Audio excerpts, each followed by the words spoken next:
Let And, me know. I don't like to delve into all these details. I mean, at the end of the day, we can keep Islam commands us to do good and forbid evil, to pray, You to want to give talk about charity, that? You want pray.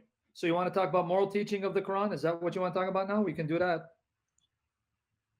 Because you're saying it commands to do good. We can talk about that. You're the one who's bringing up the points, and I'm the one who's here to refute. So what are you Okay, claiming? so now you said Islam. 471. Okay. You said Islam teaches good. Okay, so let's talk about morality of Islam because you follow Quran and Sunnah. Your prophet at one time, I'm not saying now, you're Sunni, so I know you don't do it now.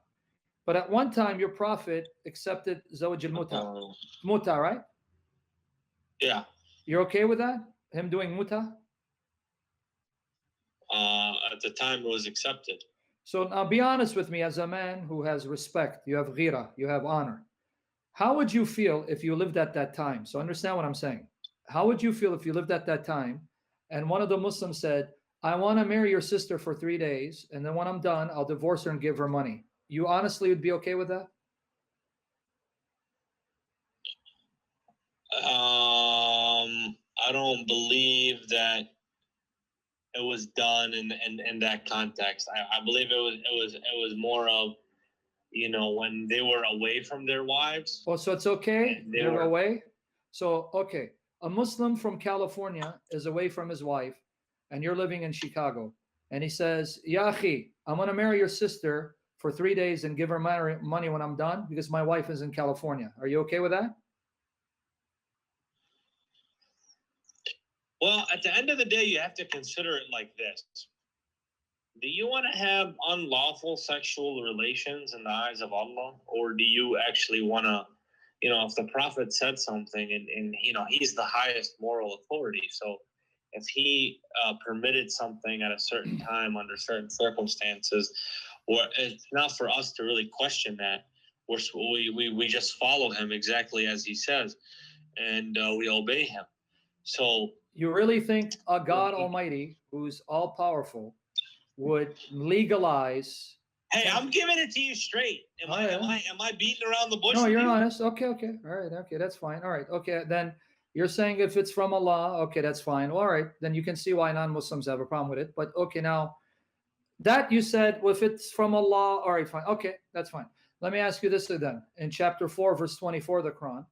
I don't have an issue with it, but it's not something that at the time, so a lot of things about the Quran is it's descriptive. So there are certain things that you guys like to point to, and if I come with Numbers 31, you're gonna that's that time. It's Moses had to do this. No, that's not my answer. I wouldn't answer that way.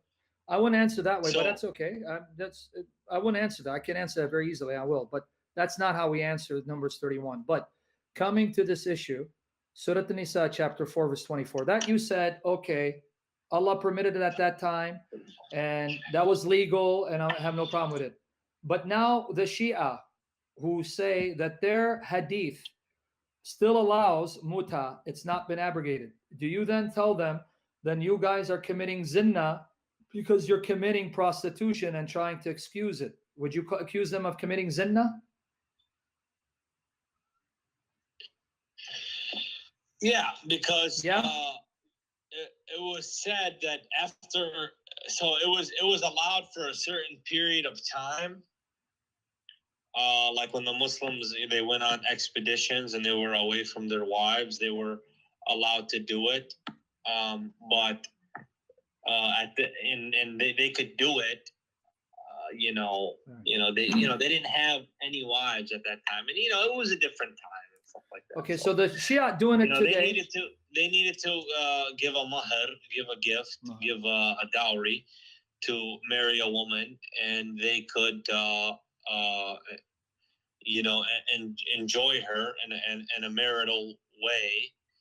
And you consider that marriage? After some time, the marriage would be dissolved. Okay, brother in humanity, be honest. Right now, we don't permit that, and the Prophet didn't permit it when when the Muslims return home and they're living amongst their community, for them to just do it with each other's daughters and stuff as a form of no. No, marriage, of course, is meant to be a long-term thing. Say it again. Marriage is meant to be what? Marriage is meant to be what? I said by and large, it should be a long-term thing. It's meant to be a long-term thing. Okay. Now, there are certain circumstances that may warrant that, but the way we have it now, it's not permitted. Okay. Let me just repeat what you said. Marriage is meant to be for a long term.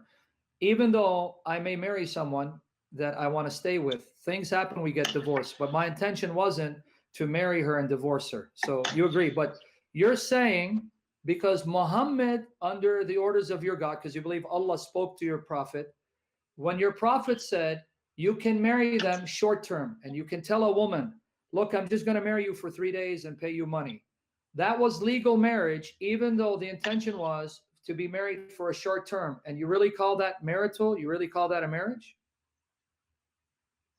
Well, what you got to understand, they were doing Allah's will at the time. Allah's will, okay. So they were out preaching Islam and, assisting in the expansion of Islam. And so they did not have their wives with them. So it was permitted for them to temporarily marry the women who were available to them. And but after a while, this practice was forbidden. And so now when the Shia do it, it's zinna, it is wicked, it's haram, it's immoral. Now if they do that, right? Correct. And they reject our hadith. Yes, right. And they curse a lot of the companions. Yep. And so they have become misguided in a lot of ways, and I can't speak for them. Sure, no, put them aside. But I just want to make sure we get this correct. Now, when the Shia do it, it's zinna, it's sexual immorality, it's even adultery. We'd even call it prostitution. But for some reason, when your prophet allowed it to be done, because he allowed it, then it's no longer prostitution, it's no longer adultery, it's no longer sexual morality. So what changed? What changed is the circumstances. Oh, so when Muhammad decides, if the circumstances are right, then it's no longer zinna. Okay. So there are certain circumstances which may warrant that, like in maybe like a wartime or, something like that where it's of dire need. But the way we're living now, it's not as if we need to have temporary marriages. Right now, it's not something that we should practice. But marriage should be more long term. Should be, yeah. The way we do okay, all right. Now another question then, because you said Islam teaches good and so on. All right. In 424 of the Quran, Surah An-Nisa, chapter 4, verse 24, it says, unlawful for Muslims are married women except those whom your right hands possess. So I can go to the Hadith, Sahih Muslim, Sunan Abu Dawood, but I think that this is referring to when the Muslims are in war and they attack a place and they take people captive. And they find beautiful women that they've taken captive who are married. The Quran says those women, though they're married, because they are captives, they are lawful for you to have sex with, you can sell them. Are you okay with that? So now you're talking about malakat al-yamin. Yep. And maghanim, which are like spoils, I guess. Yes. So you okay with that? We're talking about there's a battle, and when you've won the battle, there are simply no. So who engages in battle at the end of the day? It's men, right? It's not children or elderly or women who were out there on their horses or camels and swords fighting. It was men. So when and you, as you know, battling and wars and all this was the law of the land in the ancient Middle East, and you know this even in the pre-Islamic days. So if somebody wins a battle and there's no more men or a shortage of men and there's all these women, it's even in the Bible they used to, they will go and they will marry the women and they will take them and they will. We're not talking about married women. And so this is a common practice, Jihad. which goes back to Azizi, Jihad. That wasn't what I said. We're not talking about taking women and marrying them who are not married. The Quran says that these women are still married. You can still have sex with them. The husbands are not dead; they're alive, and you don't have to marry them. You can have sex with them. Are you okay? Okay, so it doesn't say, oh, they're still alive. Don't go. Did you read 424, brother? In humanity, let me repeat what it says. Unlawful are married women except those whom your right hands possess. If they're not still married, you don't make an exception. And then the hadith says their husbands were still alive. Let me look at this on the computer. Go ahead. And the hadith says their husbands were still alive. Sunan Abu Dawud. I'll give you the hadith. You can read it. So the right hand possessions are essentially when you have won a war, you have you have certain rights. So you have rights to sleep with a married woman that you've taken captive? No, I mean she's not married at that point. The husband's still alive, the hadith says. She's there. He's there. It says it. Their husbands were still alive. Sunan Abu Dawud, number 2150. I'll give you the hadith. So read it for us. It's right there. I'll take a look at it. Okay.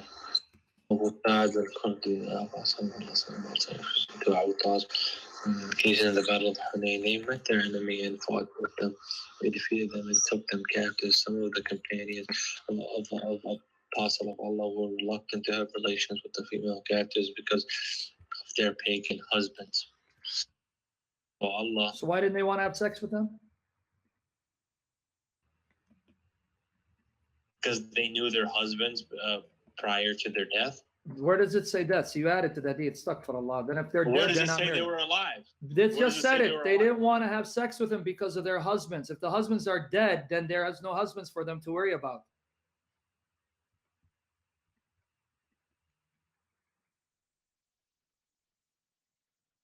Let me give you another hadith. Does it say that they're dead, that they're alive? Yeah, we're reluctant to have intercourse with the female captives. My friend. Okay. So first of all, this hadith doesn't support your argument, and it doesn't necessarily support mine either. But it doesn't say that their husbands were alive. Read the Arabic for me, because I have this translation. There's two translations. It says, we're reluctant to have intercourse with the female captives in the presence of their husbands who are unbelievers. Now, you listen to your logic as you read the Arabic. Listen to what you're saying. If their husbands weren't alive, that means they're not married. There's nothing to worry about, right? Right? Because if the husbands are dead, then there's nothing to worry about. They're not married. They're not married. So why worry about their husbands who are dead and they're no longer married? That means they're not married. They're widows, so you can have them. Hello? Well, these guys were, I mean, these were the enemies. These were the people who... So it's okay for a Muslim, if he's doing jihad, and he takes captive women who are married, to have sex with the woman, right? You're okay with that? At that time, this is what was permitted. And where has it? Where do you find? Like I said, if we go to so this is a descriptive. So if we go to the Bible, you will find the same thing. No, you won't. You'll not tell here. me we don't do it now. No, the Bible doesn't teach this. It now. This happened at that time. The jihad. You're not listening. The Bible. Why don't you apply the same? I am, because you're not listening. Nowhere in the Bible does it say that the Israelites could take a married woman captive and have sex with her. The Bible actually does something better than the Quran. It says when you find a woman, you marry her and honor her. You can't touch a woman who's married. And if there's a woman captive who's single, you don't have sex with her. It says marry her and treat her as a wife and honor her. That's Deuteronomy 21. What verse is that? I got Deuteronomy 21. Right here. Deuteronomy 21. See, you're not listening, so I'm going to give it to you. Deuteronomy 21, 10 to 14. What do you mean, what verse? Deuteronomy 21, 10 to 14. Okay, but you just said, here's where you confuse me. Can you show me where? 21. 10 to 14. Now listen to this point as you go there. Deuteronomy 21, 10 to 14. I'm sorry. Surah An-Nisa 424. Can you tell me where this does not apply to Muslims doing jihad today? If a Muslim does jihad and he attacks a place, you're telling me that verse is no longer applicable? So jihad is no longer applicable? Jihad is over with? Yeah. I mean, well, Really? it's not in this way, it's not prescribed.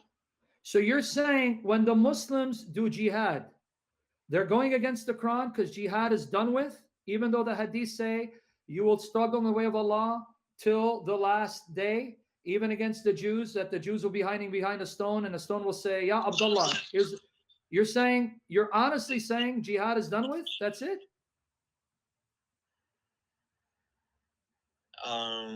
Well, it's complicated. Complicated. So when ICE entered Iraq, took Yazidi women and Christian women and Yahudi women and were them, we won't say sleeping with them, they were going against the Quran?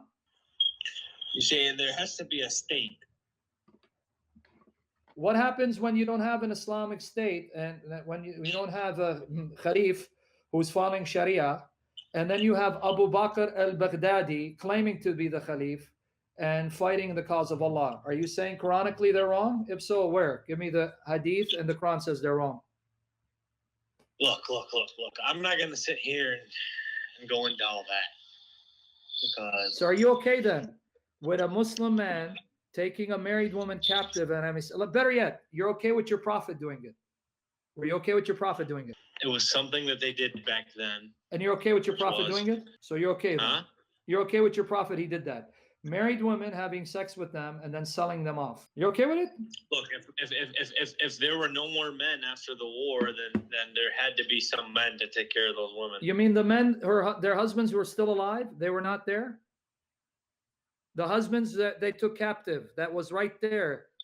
So, what do you mean there were no men? The husbands were there. Why not just give them to their husbands? Because they were imprisoned. Okay, so you're okay with it.